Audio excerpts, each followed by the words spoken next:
Before we get into it, I just want to say, I don't know if you noticed over here, because there's kind of some fences in the way, but we have a ton of food here for the soup kitchen. So let's give a round of applause.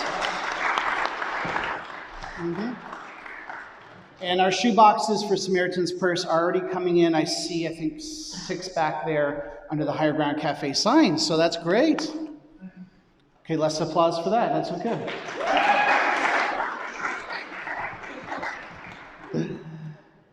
I have a question for you, ladies, specifically ladies who are or have been married. I have a question for you. Let me ask you this. When your husband gets sick, is it pleasant for you? Do you enjoy that? Would you almost rather that you were sick than your husband? There's a term for it. Do you know what the term is when a man gets sick? It's called a man cold, the dreaded man cold. My mother-in-law, I have to tell you, don't worry, she doesn't watch my sermons. She couldn't care less about this. My mother-in-law hates it when my father-in-law gets sick. I mean, she will go on and on about it. She will be texting my wife about how terrible it is. And I guess what he does is he lays in bed and he moans.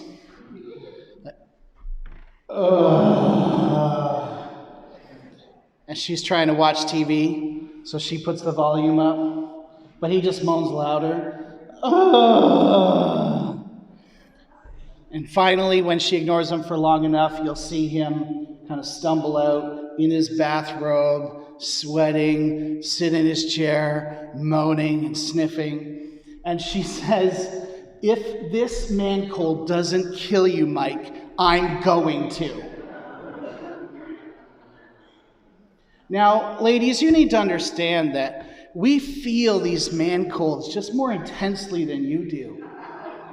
If it's a 7 for you, it's a 14 for us. It's biological, okay? It's just the way it is.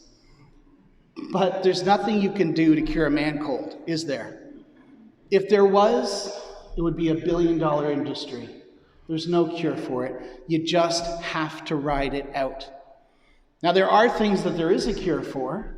A couple of years ago, I went to the walk-in clinic here in Midland. I had been having a fever. I'd been achy. I had a terrible cough. I was losing my voice. And after a week, I thought, I'll just give it a few more days. And after 2 weeks, I thought I'd give it a few more days. Eventually, after 3 weeks, my wife said, "You either go to the doctor or leave. It's one of those 2 things that you can do. That's your options." And so I went to the walk-in clinic, and she looked at me and looked down my throat and all that stuff. She said, "Well, I have to send you for tests, but I'm pretty sure that you have walking pneumonia." And I said, is that really bad? She said, "Well, yeah." And I said, "Well, after I get my prescription, should I go to work?" And she looked at me, kind of scratched her head for a minute, and she said, "Well, not if you want to get well." And I said, "So you're telling me I have to go home?" She said, if you want to get well, you need to go home and rest, take your prescription. In 5 days, you'll start to feel better. So that's what I did. You know, I thought about this week as I was looking at our passage of Scripture about how many of us in our lives have times when we have this vague awareness that something is wrong, but we're hesitant to take the steps that we need to get better, to get well. Whether that's physically, I know more than one stubborn person in this room has refused to go to the doctor for weeks on end. Why are you laughing, son? Or perhaps emotionally, we have a wound from the past that festers, and we know that we need to deal with it, but we don't. Or whatever it might be. Well, I want to tell you a story that comes from John chapter 5, and it's all about getting well. Sometime later, after the events of last week, Jesus went up to Jerusalem for one of the Jewish festivals. Now, there in Jerusalem, near the sheep gate, there's a pool, which is in Aramaic called Bethesda, and which is surrounded by 5 covered colonnades. Do you know what a colonnade is? No, I don't either. No, it's like you look at old Greek buildings, you see like a covered area and pillars and that's a colonnade. So, at this place, a very prominent, important place that people knew about, people would come.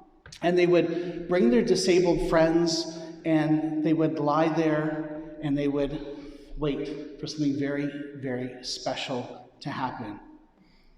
The blind, the lame, the paralyzed, they all came to this place looking to get well. Now, in this particular story that John recounts, there was one there, we read in verse 5, who was there, who had been an invalid for 38 years. 38 years. When Jesus saw him lying there and learned that he had been in this condition for a long time, he asked him this very important question: do you want to get well? Now just think about how absurd that question must be. Here the man is. He's been lame for 38 years.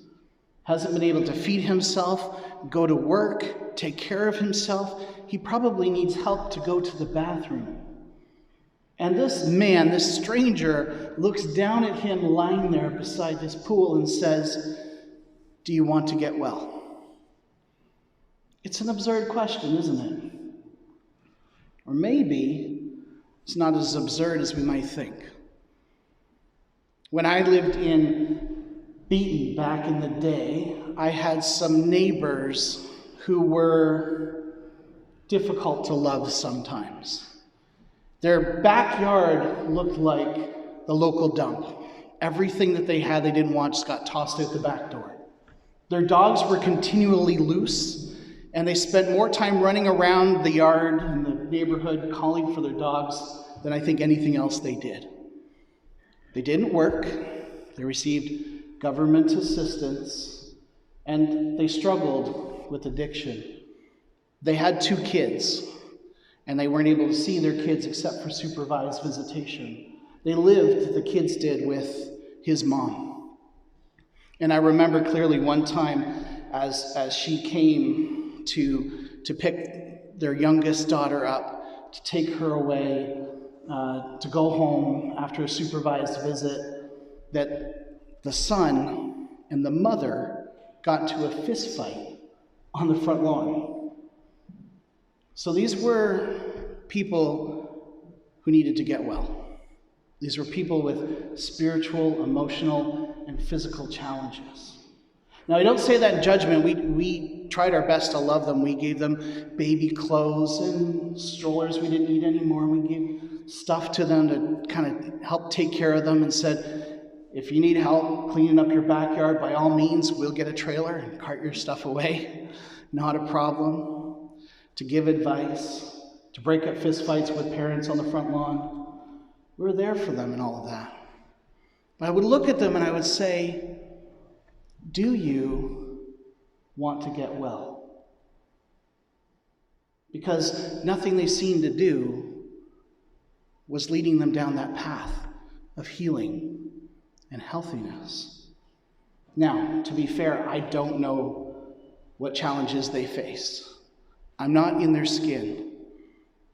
But maybe it's not so far off to sometimes look at somebody and say, do you really want to get well? Well, what's the man's response? Sir, the invalid replied, do we think that maybe we can update the NIV to be a little more PC? We'll just go with it. The invalid replied, I have no one to help me into the pool when the water is stirred. While I'm trying to get in, someone else goes down ahead of me. So here's the thing about this pool. The reason that people brought the lame and the blind and anyone with an infirmity, a skin condition, whatever it might be, to this pool, there was this idea that if you saw the waters begin to stir, begin to bubble and twist and move, and you got into that pool at that time, that was an angel doing that. And you could be healed of just about anything. And so he would wait day by day by day, just feet away from this pool, hoping that he'll get in there.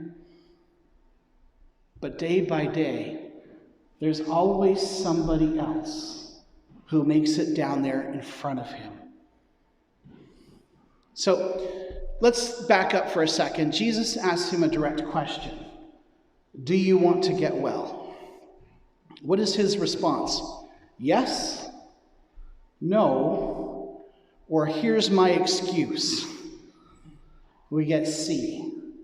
Here's my excuse. And it might be a valid excuse. I mean, honestly, we've all got some pretty great excuses for making the choices that we do make. Like, I've tried every diet, and nothing has worked. I went to counseling 3 times, and I'm not 100% cured. I prayed a few times, and it didn't take. I can't get ahead in life because others pushed ahead of me. As human beings, we have, and I'm just speaking from experience, a tremendous capacity to come up with excuses for why we can't get healthy, why we can't get well. And this man has a pretty good one. He can't walk. So how can he get into the pool before somebody else? Well, Jesus looks down at him, doesn't address it at all. He simply says to him, and I love this, get up, arise, take up your mat, and walk. And the amazing thing is, at once the man was cured, and he rolled up his mat, he picked it up, and he walked away. You know, when you read stuff like this, isn't it just frustratingly easy for Jesus to do this kind of thing? Like, I have to tell you, back in the spring when I broke my ankle, I would have killed for Jesus to come along and say, pick up your mat and walk. Well, get off that sofa and walk, you know. And my wife would have loved it too, let me tell you. I would have killed for that. I read a story this week about a man who was driving along a kind of dark country road, and as he was driving along, he slammed on his brakes really quickly because he saw a rabbit hop in front of him. Unfortunately, he didn't stop in time. He hit the poor rabbit, and he got out of his car, and he cradled that rabbit in his arms. He was devastated. And as he was looking down at this poor dead rabbit, another car came along. Well, seeing him pulled over, thinking he was in distress, this woman pulled over, got out, and walked up to the man. She said, What happened? And he said, look, I've killed this poor rabbit. I tried to stop, I couldn't stop. She said, just wait 1 second. She went back to her car, rummaged around the back seat for a minute, came back with a can in her hand. She said, here, put the rabbit down. He said, okay. So he put the rabbit down, and she took the can, she aimed it at the rabbit. It was the weirdest thing. And then she just sprayed it from head to toe with whatever was in this can. And the man is looking at her thinking, she's crazy. But then all of a sudden, the rabbit popped up. Its ears perked up, it started breathing, it looked at them, it waved at them, and then it started hopping down the street. And the man was flabbergasted, and as he watched it go, it would stop every 20 feet, wave at them, go 20 more feet, stop, look at them, wave at them, and he just said, what in the world did you do to that rabbit? And she held up the can, and the label said, hairspray restores life to dead hair, adds permanent wave.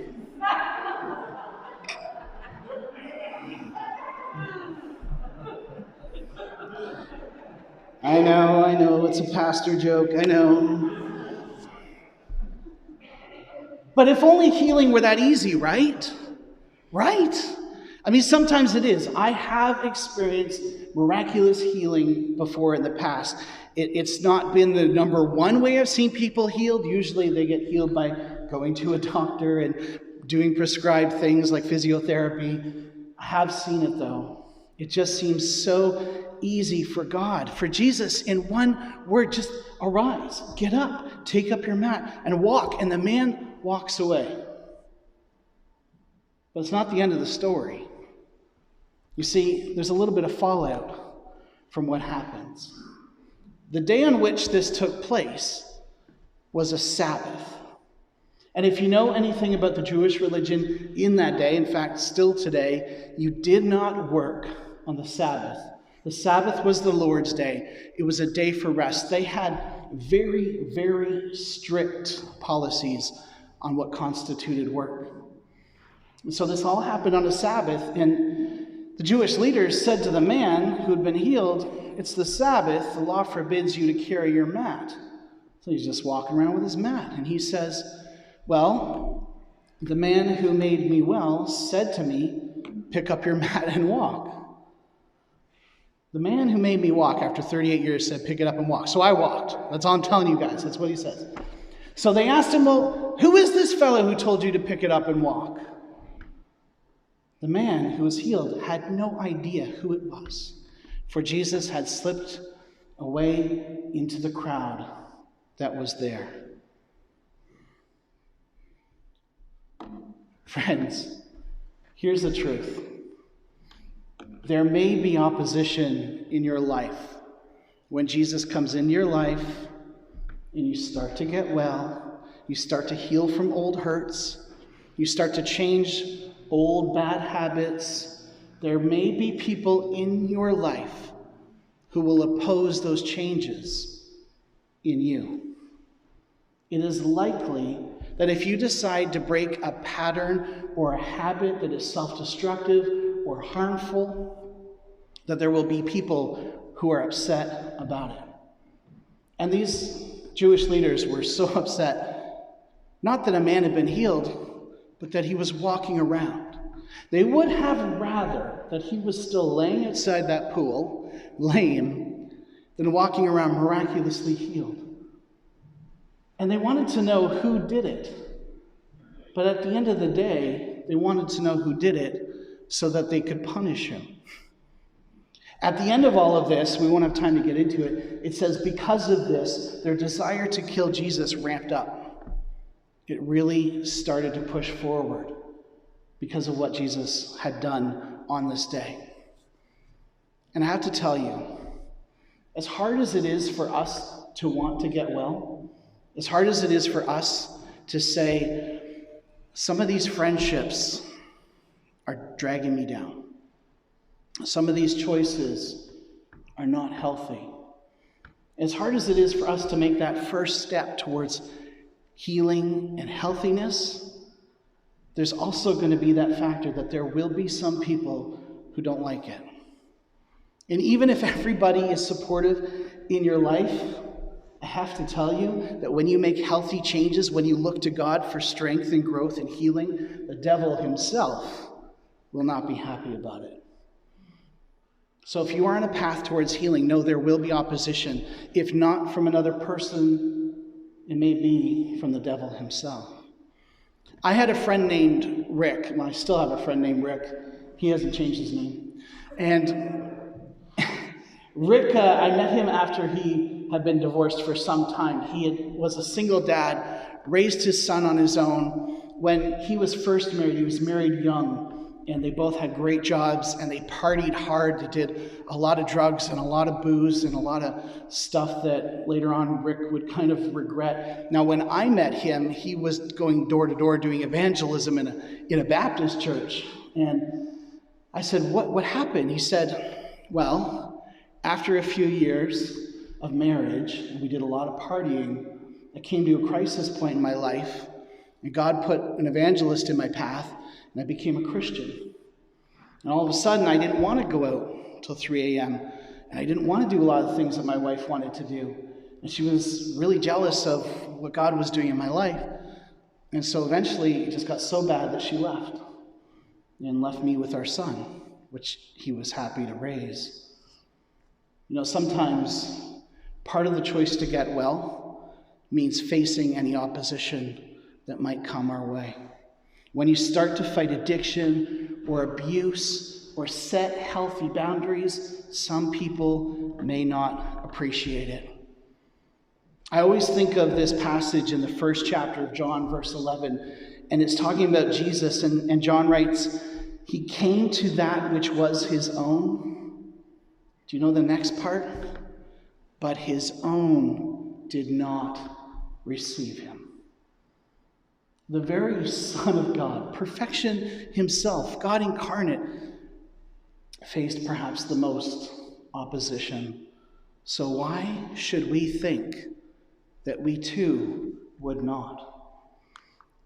Let me encourage you in this.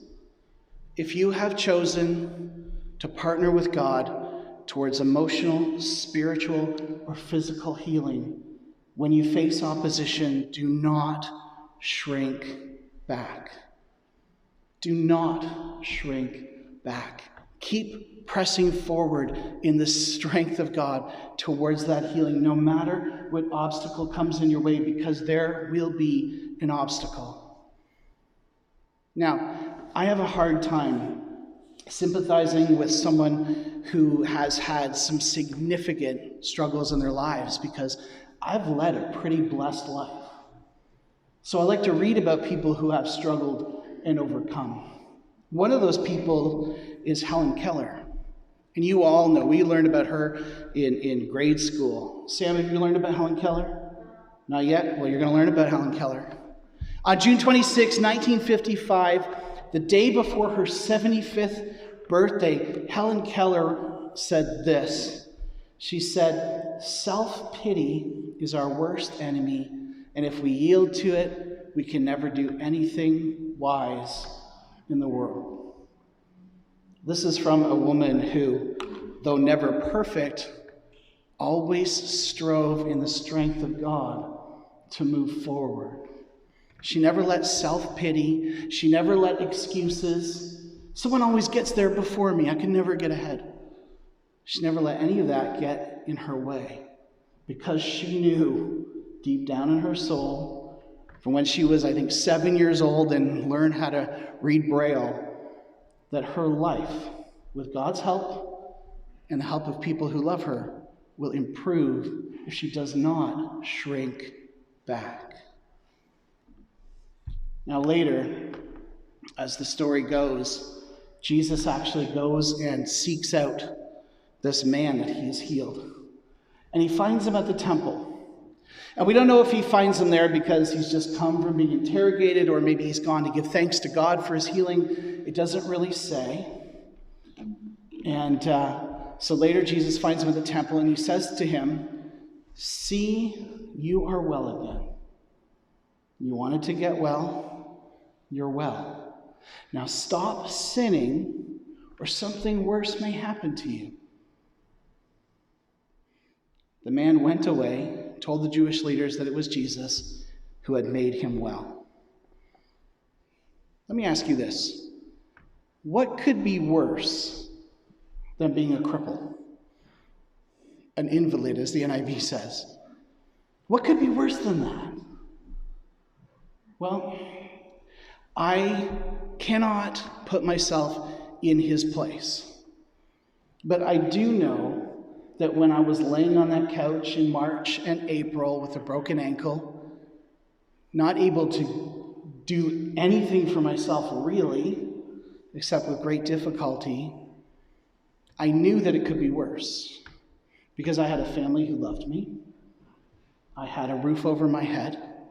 I had safety and security. But more important than any of that, I had a God who was constantly with me through it every moment of sadness, depression, joy, whatever it was.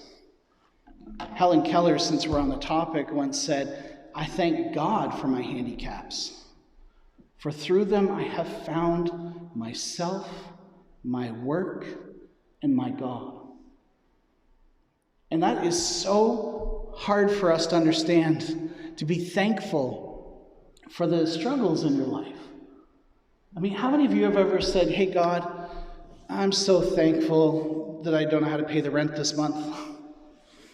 I'm so thankful that I've been abandoned by my best friend. I'm so thankful that I face treatment in the hospital. I mean, I don't know if I have. But you see, she understood something that this man in today's story was starting to understand, if just a little bit. And that when we face adversity, we are most open to God in our lives. When we face adversity, we truly come face to face with who we are and who God is. And that can either drive us away from God, or it can bring us closer to him. For Helen, it did the second. And for many of you, I know you can claim the same thing. You know, when Jesus looks at this guy and he says, get up, arise. In the Greek, it's the same phrase that was used to describe the resurrection. Jesus got up. He came out of that grave. Jesus arose. What we are experiencing here, what we are seeing here, is one of the signs of who Jesus is. And Jesus is resurrection. This man is experiencing a resurrection in his life. He literally got up and rose, not from the dead, but from his infirmities. And Jesus comes by and he says, now, you need to get your head straight. You need to sort your life out, because there's worse things than being a cripple. We don't know what those things are. Somehow Jesus does. Somehow he knows. And here's the thing. He knows those secrets in your life too. And he knows those secrets in mine. He knows the excuses that we make. He knows our self-destructive habits. And he knows those self-destructive thoughts that we play over and over and over again in our heads. And he wants to come into your life and provide resurrection to what ails you. Jesus has provided a resurrection moment for this man, and if he claims it as such, if he worships God who provided this miracle and lives now in that new resurrection reality, then he has a chance at a whole new life. But if he just shrugs it off, I don't know. The other day I was driving home from school with my son Sam, and we were talking, and I started to share with him how I came to Christ, how I came to faith. I said, before I became a Christian, I was not headed down that path in any kind of way. It's kind of known to be a rebel, a little bit of trouble. And I shared my story about how I came to faith, went to a youth group, listened to the stories, had the whole youth group praying for me. I didn't know it at the time. And then on Sunday morning, when they said, if you want to receive Christ into your life, just pray, Lord Jesus, come into my life. Be my Lord, be my Savior. Forgive me of my sin. I want to follow you. And I said, from that moment on, Sam, my life was changed. The course of everything changed. And I felt the weight of sin leave me. And a year and a half later, I found myself somehow in Bible college. And, Sam looked at me and he said, I'm really glad that you prayed that prayer.